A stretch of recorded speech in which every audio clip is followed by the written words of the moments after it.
বীর মুক্তিযোদ্ধা lieutenant colonel অবসরপ্রাপ্ত শরীফুল হক ডালিম রচিত আমি মেজর ডালিম বলছি থেকে আজ পাঠ করছি ষষ্ঠ পর্ব। ছাত্র সংগ্রাম পরিষদের 11 দফা দাবি।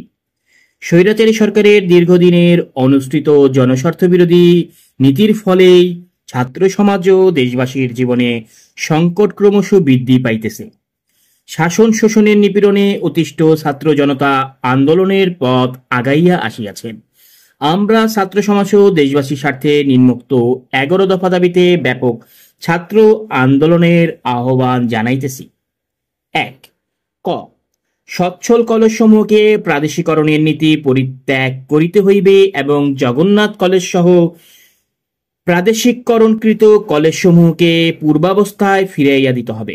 খ, শিক্ষার ব্যাপক প্রসারের জন্য প্রদেশের সর্বত্র বিশেষ করিয়া গ্রামাঞ্চলে স্কুল কলেজ স্থাপন করিতে হইবে এবং বেসরকারি উদ্যোগে প্রতিষ্ঠিত স্কুল কলেজ সমূহকে সত্বর অনুমোদন দিতে হইবে। কারিগরি শিক্ষার প্রসারের জন্য পর্যাপ্ত সংখ্যক ইঞ্জিনিয়ারিং কলেজ, পলিটেকনিক্যাল ও কমার্শিয়াল ইনস্টিটিউট স্থাপন করিতে হইবে। গ, প্রদেশের কলেজ সমূহে দ্বিতীয় শিফটে নৈশ আইএ, আইএসসি, আইকম ও বিএ, বিএসসি, বিকম এবং প্রতিষ্ঠিত কলেজ সমূহে নৈশ এমএ, এমকম ক্লাস চালু করিতে হইবে। ঘ, ছাত্র বেতন শতকরা 50% হ্রাস করিতে হইবে। স্কলারশিপ ও স্টাইপন্ডের সংখ্যা বৃদ্ধি করিতে হইবে এবং ছাত্র আন্দোলন অংশগ্রহণ করার অপরাধে স্কলারশিপ ও স্টাইপেন্ড কারিয়া লইয়া চলিবে না। উম, হল হোস্টেলের ডাইনিং হল ও ক্যান্টিন খরচের 50% সরকারি সাবসিডি হিসাবে প্রদান করিতে হইবে। চ, হল ও হোস্টেলের সমস্যা সমাধান করিতে হইবে।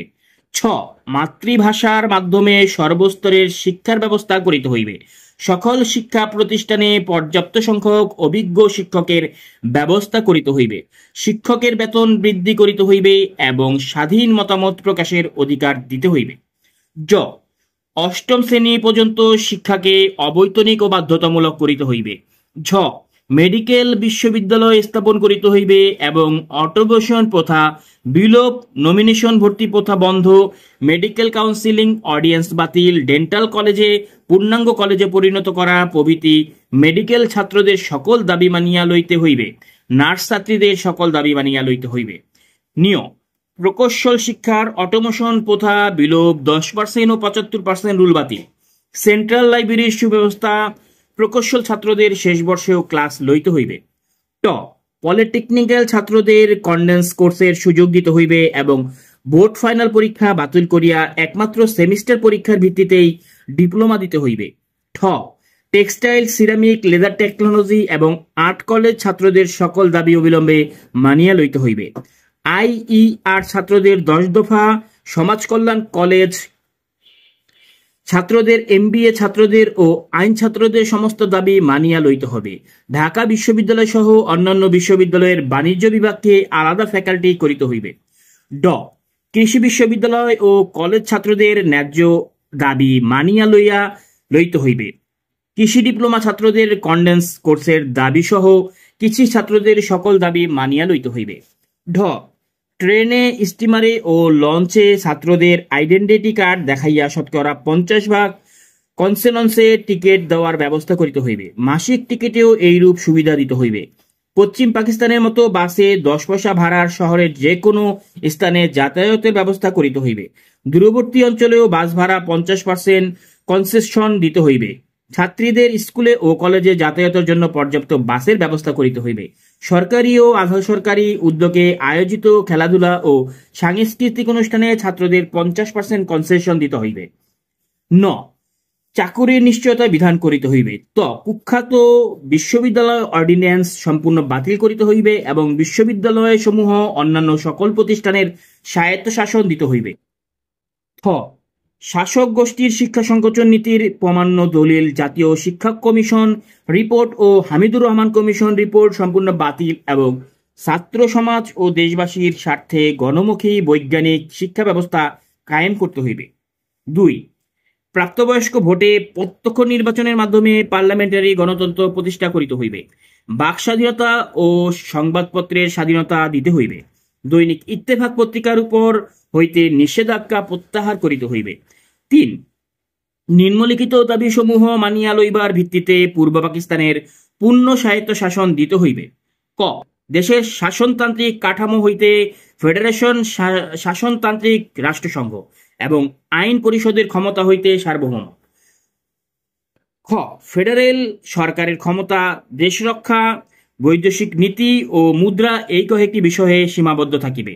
অপরাপর সকল বিষয়ে অঙ্গ রাষ্ট্রগুলির ক্ষমতা হইতে নিরঙ্কুশ। গ 2 অঞ্চলের জন্য একটা মুদ্রা থাকিবে। এই ব্যবস্থায় মুদ্রা কেন্দ্রের হাতে থাকবে, কিন্তু এই অবস্থায় শাসনতন্ত্রে এমন সুনির্দিষ্ট বিধান থাকিতে হইবে যে যাহাতে পূর্ব পাকিস্তানের মুদ্রা পশ্চিম পাকিস্তানে পাচার হইতে না পারে।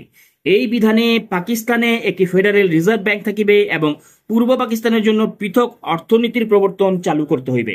ঘ সকল প্রকার ট্যাক্স, খাজনা, কর ধার্য ও আদায়ের সকল ক্ষমতা থাকিবে আঞ্চলিক সরকারের হাতে। ফেডারেল সরকারের কোনো কর ধার্য করিবার ক্ষমতা থাকিবে না। আঞ্চলিক সরকারের আদায়ী রেভিনিউ নির্ধারিত অংশ আদায়ের সঙ্গে সঙ্গে ফেডারেল তহবিলে জমা হইবে। এই মর্মে রিজার্ভ ব্যাংকসমূহের উপর বাধ্যতামূলক বিধান শাসনতন্ত্রে থাকিবে। ফেডারেশনের প্রতিটি রাষ্ট্র বহির্বাণিজ্যের পৃথক হিসাব রক্ষা করিবে এবং বহির্বাণিজ্যের মাধ্যমে অর্জিত মুদ্রা অঙ্গরাষ্ট্রগুলোর এখতিয়ারাধীন থাকিবে। চ পূর্ব পাকিস্তানকে মিলিশিয়া বা প্যারামিলিটারি রক্ষী বাহিনী গঠনের ক্ষমতা দিতে হইবে। পূর্ব পাকিস্তানে অস্ত্র কারখানা নির্মাণ ও নৌবাহিনীর সদর দপ্তর স্থাপন করিতে হইবে। 4 পশ্চিম পাকিস্তানের বেলুচিস্তান, উত্তর পশ্চিম সীমান্ত প্রদেশ এবং সিন্ধু সহ সকল প্রদেশের স্বায়ত্তশাসন প্রদান করতে হইবে সাব ফেডারেশন গঠন। 5 ব্যাংক, বীমা, পাট ব্যবসা ও বৃহৎ ভারী শিল্প জাতীয়করণ করতে হইবে। 6 কৃষকদের উপর হইতে খাজনা ও ট্যাক্সের হার হ্রাস করিতে হইবে এবং বকেয়া খাজনা ও কর মওকুফ করিতে হইবে। পাটের সর্বনিম্ন মূল্য মন প্রতি 40 টাকা নির্ধারণ ও আখের ন্যায্য মূল্য দিতে হবে। 7 শ্রমিকদের ন্যায্য মজুরি ও বোনাস দিতে হইবে এবং শিক্ষা, বাসস্থান ও চিকিৎসার ব্যবস্থা করিতে হইবে। শ্রমিক স্বার্থ বিরোধী কায়দা কানুন প্রত্যাখ্যান করিতে হইবে এবং ধর্মঘটের অধিকার ও ট্রেড ইউনিয়ন করিবার ক্ষমতা প্রদান করিতে হইবে। 8 পূর্ব পাকিস্তানের বন্যা নিয়ন্ত্রণ ও জনসম্পদের সার্বিক ব্যবহারের ব্যবস্থা করিতে হইবে। 9 জরুরি আইন প্রত্যাহার, নিরাপত্তা ও অন্যান্য নির্যাতনমূলক আইন প্রত্যাহার করিতে হইবে। 10 সিয়াটো সেন্ট্রো পাক মার্কিন সামরিক চুক্তি বাতিল করিয়া জোট বহির্ভূত স্বাধীন নিরপেক্ষ পররাষ্ট্র নীতি কায়েম করিতে হইবে। 11 দেশের বিভিন্ন কারাগারে আটক সকল ছাত্র, শ্রমিক, কৃষক, রাজনৈতিক কর্মী ও নেতৃবৃন্দের অনতিবিলম্বে মুক্তি, গ্রেপ্তারি পরোয়ানা ও হুলিয়া প্রত্যাহার এবং আগরতলা ষড়যন্ত্র মামলা সহ সকল রাজনৈতিক কারণে দায়েরকৃত মামলা প্রত্যাখ্যান করিতে